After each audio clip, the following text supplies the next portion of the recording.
They call themselves the Jeish al-Hurra, the Free Syrian Army. They're Syrian certainly, but they're neither free nor what you'd call a professional force. A ramshackle militia protecting Sarakib from government troops, who have their town pretty much surrounded.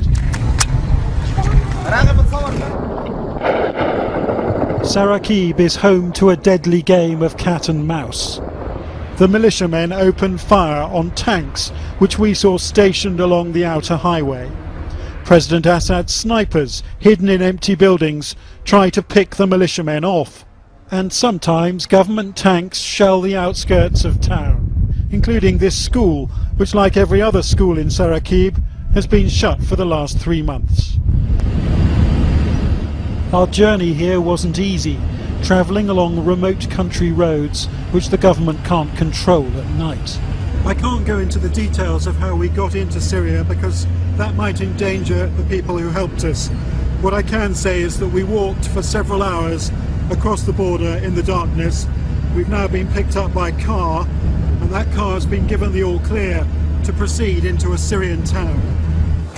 Anti-Assad militiamen patrol their own roadblocks, and the resistance network stretches for miles, keeping out not an occupying power, but the authority of their own government. In one village we met an army defector who'd been wounded fighting his former colleagues. He told us he couldn't go to a government hospital out of fear that he'd be shot upon arrival. Everyone he is going to hospital, the army will arrest him and kill him. They'll kill you? Quickly. Once in Sarakib, many Syrians seemed happy to see us, but their town is a no-man's land. The police and governor have fled. The town's hated Ba'ath Party headquarters have been burnt down. The place is said to be riddled with government informers, and the mobile phone network has been cut. In the town's hospital this morning, we found a woman who said she was shot by a government sniper yesterday. She told me she'd just come out of the dentist and was heading home on the back of a motorbike when the sniper hit. Neither she nor her husband wanted to be identified. Because although these militiamen defend Sarakib, control it they do not. And if government forces ever return, many fear brutal reprisals.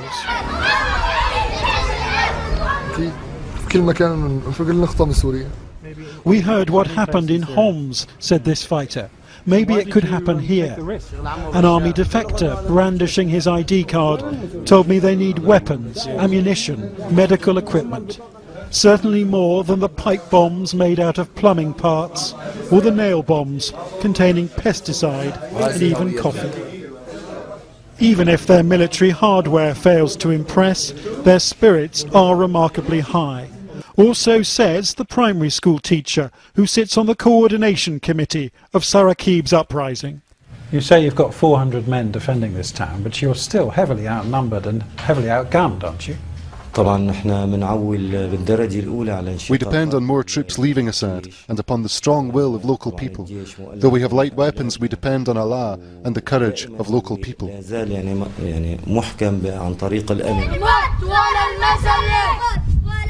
Sarakib, even the children, armed with wooden Kalashnikovs, chant death to President Assad.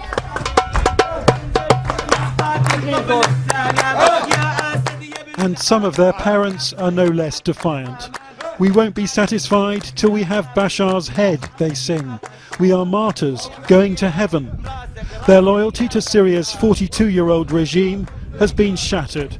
And surely no amount of state-sanctioned violence will win that loyalty back. Jonathan Rugman, Channel 4 News, Northern Syria.